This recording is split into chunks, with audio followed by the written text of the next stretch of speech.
ಎಲ್ರಿಗೂ ನಮಸ್ಕಾರ. ಹರ ಹರ ಮಹಾದೇವ್. ನೀವು ನೋಡ್ತಾ ಇದ್ದೀರಾ ಟಿವಿ ವಿಕ್ರಮ. ನಾನು ಮುಮ್ತಾಜ್ ಅಬ್ದುಲ್ ನೆಲ್ಲೆಡ್ಕ. ವೀಕ್ಷಕರೇ, ಇವತ್ತು ನಾನು ನನ್ನ ಇತಿಹಾಸ ಪಠ್ಯ ಪುಸ್ತಕಗಳಲ್ಲಿ ತಿಳಿಯದೇ ಇರುವಂತಹ, ನನಗೆ ಹೇಳಿಕೊಡದೇ ಇರುವಂತಹ, ನನ್ನ ಅರಿವಿಗೆ ಬರದೇ ಇರುವಂತಹ ಒಂದು ಸತ್ಯವನ್ನ ತಿಳ್ಕೊಂಡು ಬಂದಿದ್ದೀನಿ. ಬಹುಶಃ ನಾನಿವತ್ತು ತಿಳ್ಕೊಂಡಿರುವಂತಹ ಸತ್ಯ ಕೇವಲ 10%.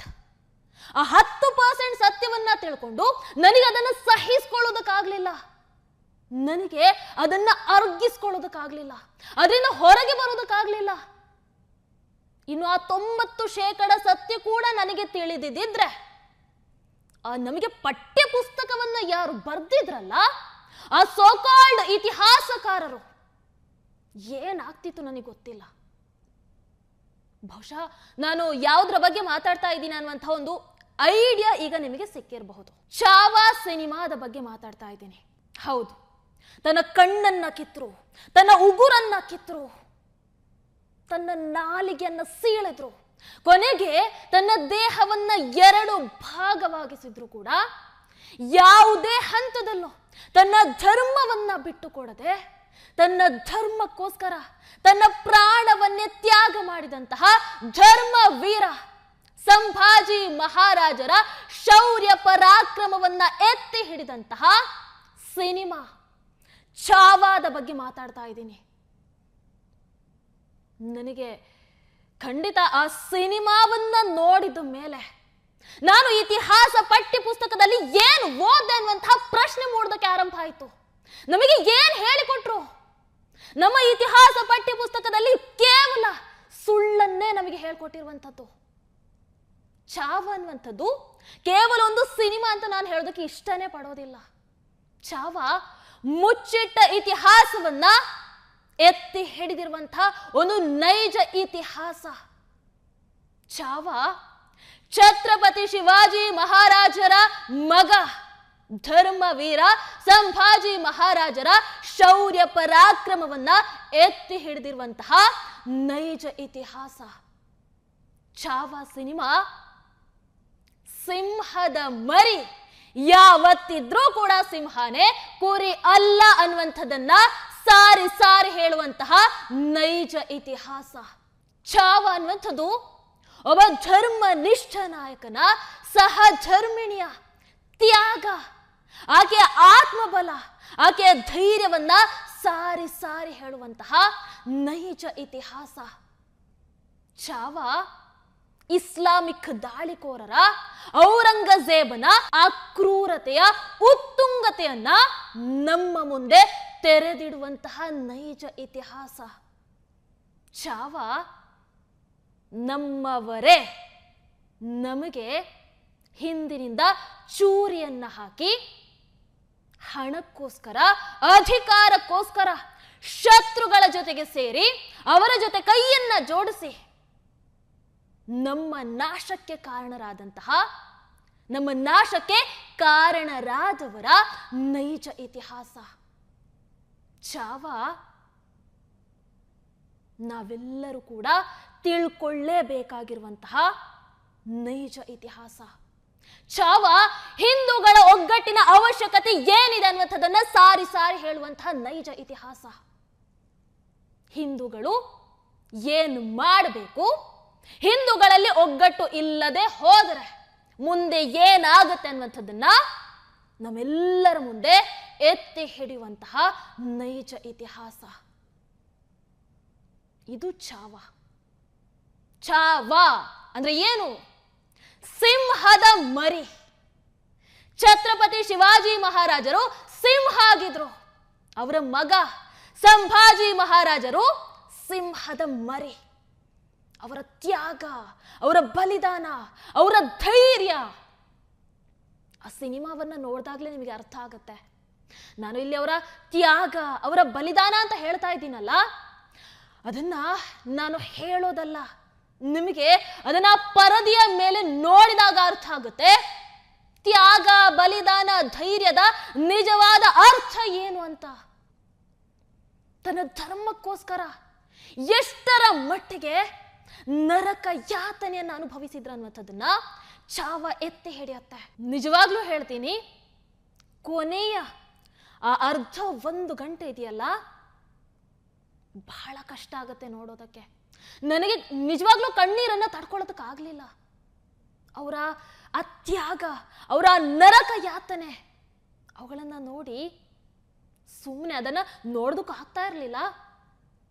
ಕಣ್ಣು ಮುಚ್ಚಿ ತಲೆ ಬಾಗಿ ಕಣ್ಣೀರು ಹಾಕೋದು ಬಿಟ್ರೆ ಬೇರೆ ಏನು ತೋರಿಸ್ತಾ ಇರಲಿಲ್ಲ. ನಾನೀಗ ಹೇಳುವಂಥದ್ದನ್ನ ಕೇಳಿದಾಗ ಅಂಥದ್ದು ಏನಿರಬಹುದು ಅಂತ ನಿಮಗೆ ಅನ್ನಿಸ್ಬಹುದು. ದಯವಿಟ್ಟು ನೀವು ಚಾವಾ ಸಿನಿಮಾವನ್ನ ನೋಡಿ, ಆಗ ನಿಮಗೆ ಅರ್ಥ ಆಗತ್ತೆ. ಅವರು ಅನುಭವಿಸಿದಂತಹ ಆ ನರಕ ಇದೆಯಲ್ಲ, ನನಗೆ ಅನ್ನಿಸ್ತಾ ಇತ್ತು ಒಬ್ಬ ವ್ಯಕ್ತಿಗೆ ಎಷ್ಟು ಅಂತ ಹಿಂಸೆಯನ್ನು ಕೊಡೋದಕ್ಕೆ ಸಾಧ್ಯ. ಔರಂಗಜೇಬ್ ನನಗೆ ಅಲ್ಲಿ ಮನುಷ್ಯನ ಹಾಗೆ ಕಾಣಿಸ್ತಾನೆ ಇರ್ತಿರ್ಲಿಲ್ಲ, ರಾಕ್ಷಸನ ಹಾಗೆ ಕಾಣ್ತಾ ಇದ್ದ. ಆ ಮಟ್ಟಿನ ಕ್ರೌರ್ಯತೆಯನ್ನ ನಾವು ನೋಡಿದ್ವಿ. ಔರಂಗಜೇಬ್ ಕೊನೆಗೆ ಹಿಂಸೆಯನ್ನ ಕೊಟ್ಟು ಕೊನೆಯ ಹಂತದಲ್ಲಿ ಉಗುರನ್ನ ಕಿತ್ತು, ಕಣ್ಣುಗಳನ್ನ ಕಿತ್ತು, ಕೊನೆಯ ಹಂತಕ್ಕಾಗುವಾಗ ಬಂದು ಹೇಳ್ತಾನೆ ಧರ್ಮವೀರ ಸಂಭಾಜಿ ಮಹಾರಾಜರ ಜೊತೆಗೆ, ಯಾಕೆ ಕಷ್ಟ, ಸುಮ್ಮನೆ ನಮ್ಮ ಕಡೆ ಬಂದ್ಬಿಡು, ನಿನಗೇನು ಸಮಸ್ಯೆ ಆಗಲ್ಲ. ಆಗ ನಮ್ಮ ಮತಕ್ಕೆ ಮತಾಂತರ ಆಗಿಬಿಡುವಂತ ಔರಂಗಜೇಬ್ ಹೇಳ್ತಾನೆ. ಧರ್ಮವೀರ ಸಂಭಾಜಿ ಮಹಾರಾಜರು ಅಷ್ಟೊಂದು ನರಕ ಯಾತನೆಯನ್ನು ಅನುಭವಿಸ್ತಾ ಇದ್ದಾರೆ.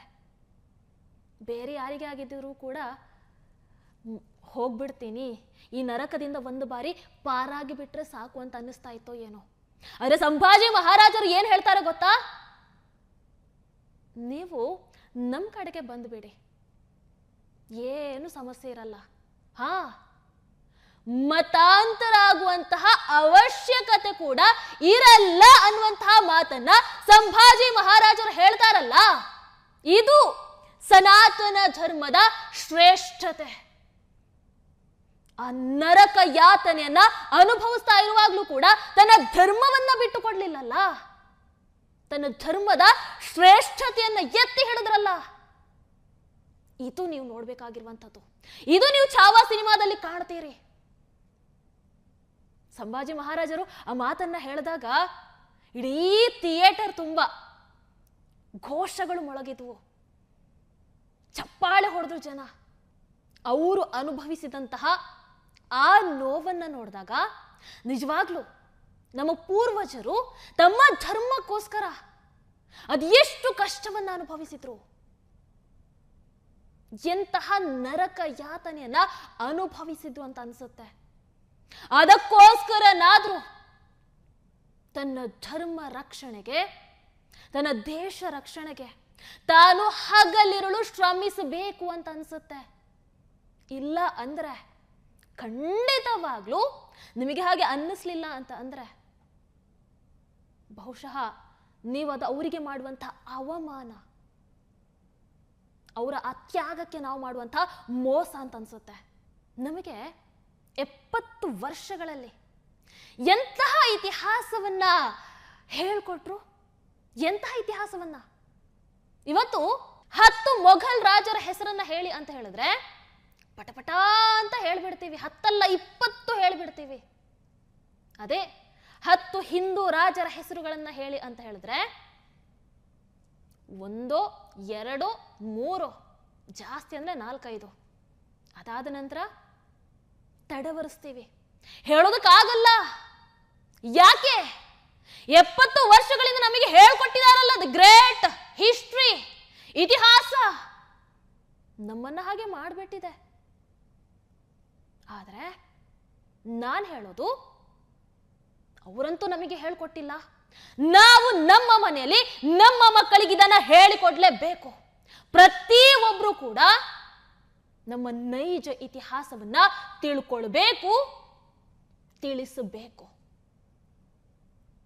ನಮ್ಮ ಇತಿಹಾಸ ಪಠ್ಯಪುಸ್ತಕದಲ್ಲಿ ನಾವು ಛತ್ರಪತಿ ಶಿವಾಜಿ ಮಹಾರಾಜರ ಎಷ್ಟು ಕಥೆಗಳನ್ನು ಓದಿದ್ವಿ, ಸಂಭಾಜಿ ಮಹಾರಾಜರ, ಧರ್ಮವೀರ ಸಂಭಾಜಿ ಮಹಾರಾಜರ ಎಷ್ಟು ಕಥೆಗಳನ್ನು ಓದಿದ್ವಿ? ಇಲ್ಲ ಅಲ್ವಾ? ಕೆಲವರಿಗೆ ಹೆಸರೇ ಗೊತ್ತಿರಲ್ಲ, ಅವರು ಯಾರು ಅಂತಾನೆ ಗೊತ್ತಿರಲ್ಲ.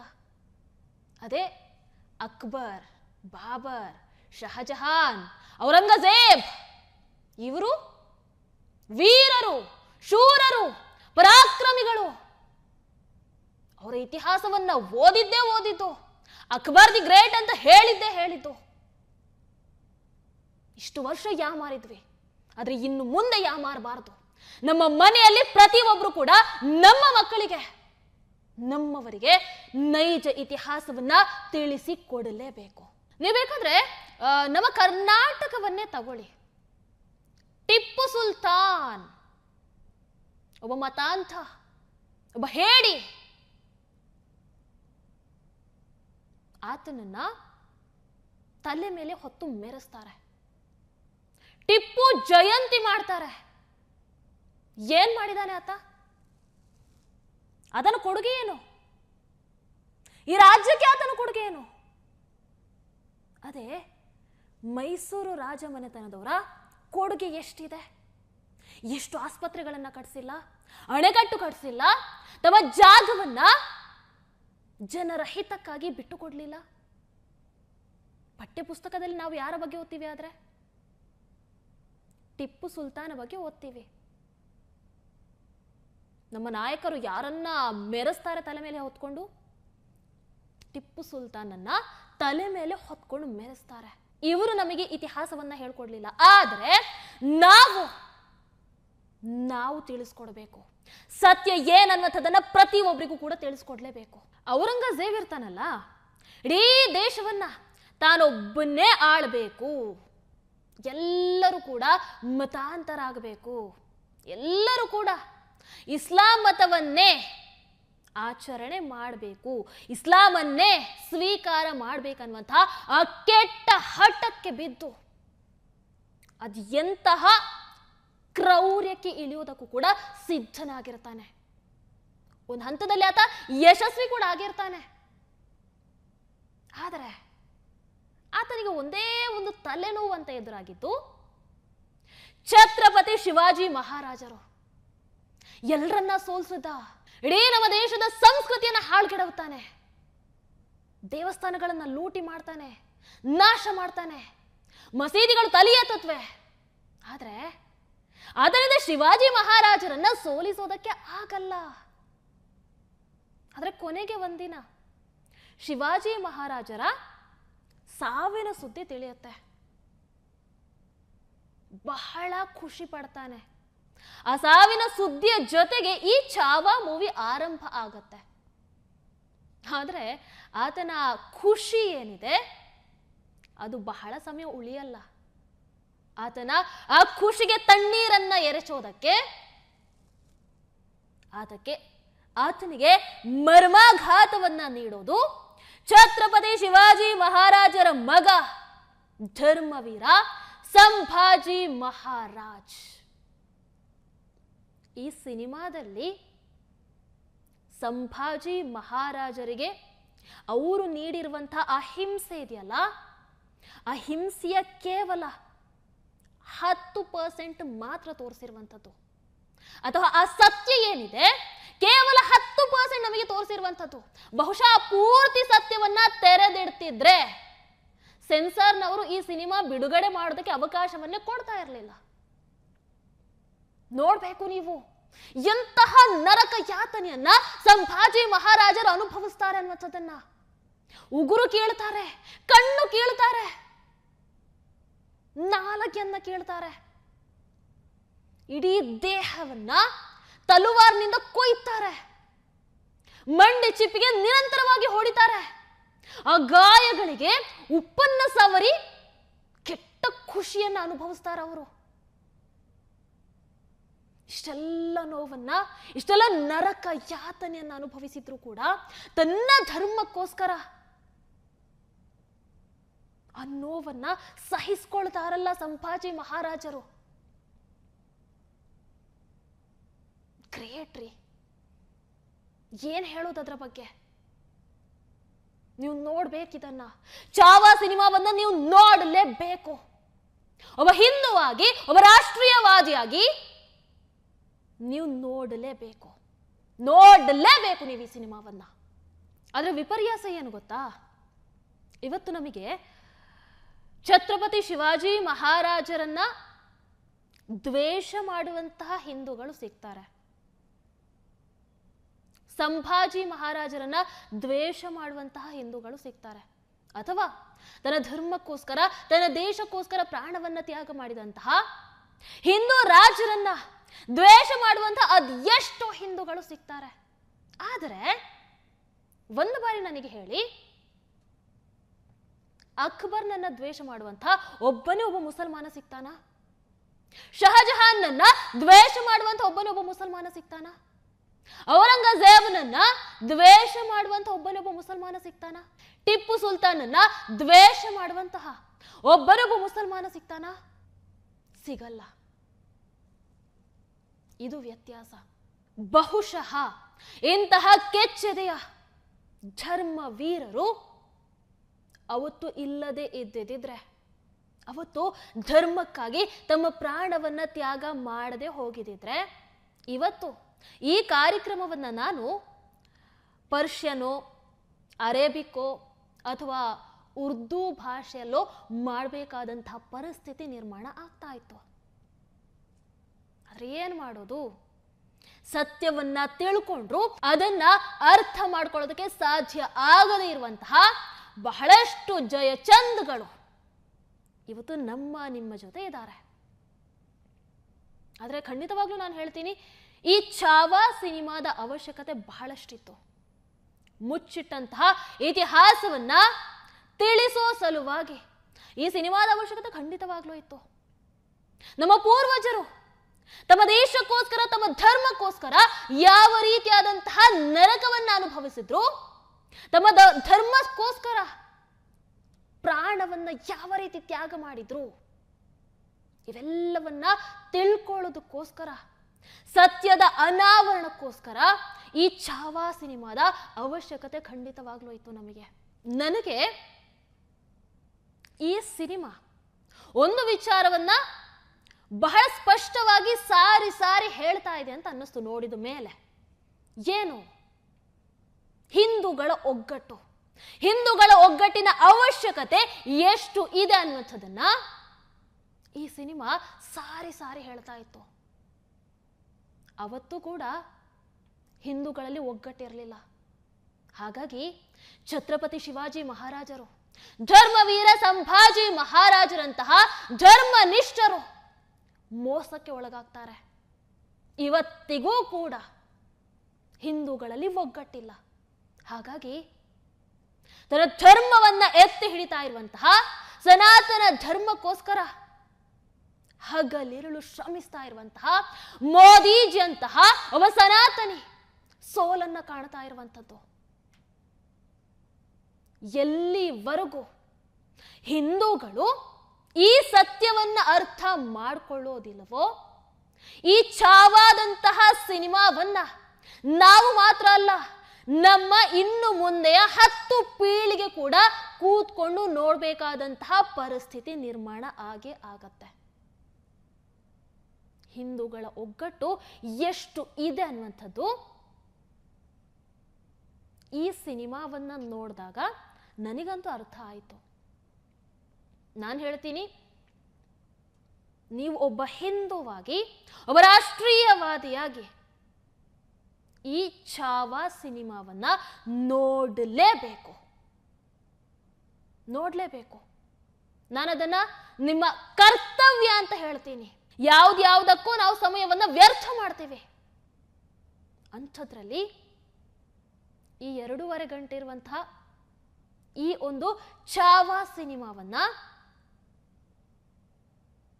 ನೋಡಬೇಕು. ಮತ್ತೆ ಹೇಳ್ತಾ ಇದ್ದೀನಿ, ಒಬ್ಬ ಹಿಂದೂವಾಗಿ, ಒಬ್ಬ ರಾಷ್ಟ್ರೀಯವಾದಿಯಾಗಿ ನೀವು ಈ ಸಿನಿಮಾವನ್ನ ನೋಡಲೇಬೇಕು.